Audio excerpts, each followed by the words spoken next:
Trump's remaining GOP adversaries all took aim at him that night over his apparent compulsion to bully his opponents. They also threw jabs at his taxes, Trump University, and other failed business ventures. Joining me now to recap the Republican debate is John Yob, former national political director for presidential candidate Rand Paul and former political director for the McCain campaign. And he's also the author of Chaos, The Outsider's Guide to a Contested Republican National Convention. Very timely. And also with me is Wayne Bradley, Michigan GOP Director of African American Engagement. Thank you both for being here. Thank you. All right, so I'm going to start with you, John. You're the guy who wrote Chaos. So we're going to talk to you about the chaos that we see going on right now. And I want to play a little bit of what Mitt Romney had to say this past week. He came out, he did a big speech. People were wondering whether it would be the speech that he sort of announced he maybe wants to run and get into this. But this is what he said instead about a potential contested convention. Take a listen.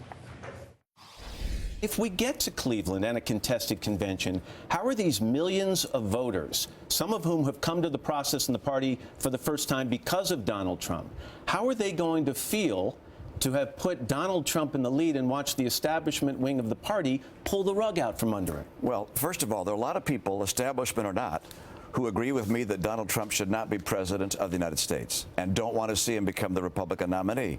Right now, it's about 65% of Republicans who'd like someone else. So that's the way politics works. You get behind the people you support, you fight for them, and the person who wins through the process is the one who becomes your nominee. John, is this the new Hubert Humphrey? Is Mitt Romney setting himself up to essentially come into the convention and pull a Hubert Humphrey, meaning come in and have whatever is left of the establishment essentially nominate him on a second ballot at the convention? You know, I think it's a real possibility. In the initial version of the book, we had a chapter called The Javelin Has Landed. His Secret Service nickname, as you probably know, is the Javelin. And so we thought there was a strong possibility that he would land in Cleveland at the end and potentially run on a first or second ballot, depending on how the rules are adjusted in advance of the convention. Is that something that he could pull off in a year when clearly the base of the Republican Party is sending the message that the establishment, however you define it, and that really actually now includes the media establishment of the conservative movement, is somebody they don't trust, that they are angry with, and that they are essentially in rebellion against? Could it ever be possible that that same establishment could then take this guy, this person who hasn't been a part of the process, has won no primaries, and impose him on the electorate? Yeah, I think that's a real question. Obviously, Mitt Romney was not particularly popular with the base of the party, even when he ran in 2012, and even more so now, despite the fact that he probably would have made a pretty good president. But it's a little bit of a misnomer to say that the establishment controls the convention process. You got to remember that these delegates are elected in these contests across the country, so they're generally going to be representative of the primaries and caucuses that happen. There'll be some exceptions where what I call SINOs, supporters in name only, are elected at state convention contests. But generally speaking, the delegates will be representative of the primaries and caucuses that occurred. And so, Wayne, let's talk a little bit about this Stop Trump movement. You've had this Never Trump hashtag that was trending over the last few days.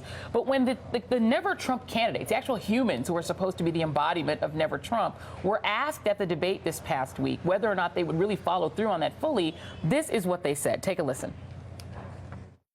I'll support the Republican nominee. Mr. Trump, yes or no? I'll support Donald if he's the Republican nominee. Yes, because I gave my word that I would. And what I have endeavored to do every day in the Senate is do what I said I would do. Yeah, but I kind of think that before it's all said and done, I'll be the nominee. Can you definitively say tonight that you will definitely support the Republican nominee for president, even if it's not you? Even if it's not me? I mean, what is the point, Wayne, of having a movement in which you are saying that that person, Donald Trump, is unqualified and unfit to be the president of the United States? But yeah, if he's a nominee, I'll support him. Doesn't that undermine their entire Never Trump argument? I mean, but they made a promise. Everyone made that pledge. So, you know, if you're a man of your word, you honor your pledge. But what happens to your party down ticket when you have a lot of Senate races that are contested, when Mitch McConnell has essentially said that he'd abandon the top of the ticket and try to save the Senate?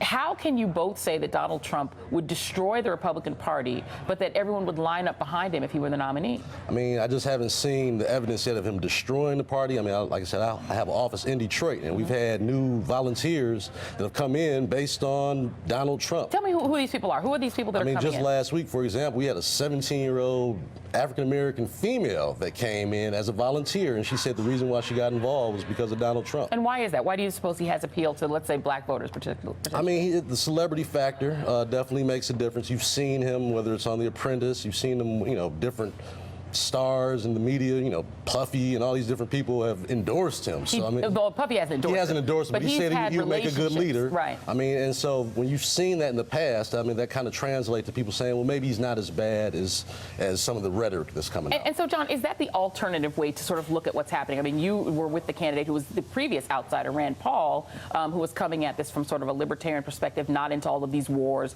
Trump actually agrees with your former candidate on that, on not doing a lot of war. Could Donald Trump, in a sense, open up new options and possibilities for support for the Republican Party rather than destroy it? Absolutely, and it's totally possible, and you're already seeing it in Massachusetts. There was record numbers of Democrats re-registering as Republicans so they could vote for him. He won 49% of Massachusetts. There's a lot of blue-collar appeal for Reagan Democrats in areas like Macomb County, where Reagan Democrats are famous. And as Wayne said, in inner cities, you're getting some support. So I think he could remake the Republican Party, and I think it's highly possible that the additional voters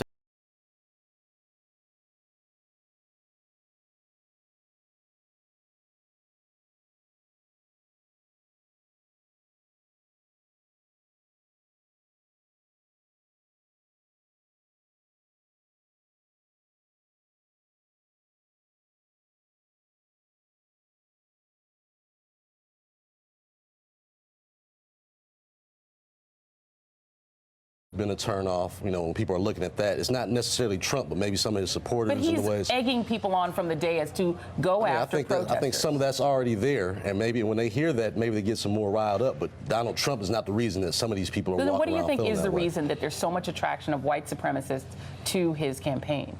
Like I said, I think some of it maybe is talking about the immigration issues and things of that nature. But again, from the, you know, it's the people that come to the events that make people look at it and say, I don't know if I want to support him. It's not Donald Trump himself. It's a lot of his supporters that might bring that, you know, that edge to it. Okay, and he hasn't exactly repudiated them, and I think that might be part of the issue. But I really appreciate both of you being here. John Yob, Wayne Brady, thank you very much. Thank you very John much. and Wayne. John Wayne. All right, thank you very much.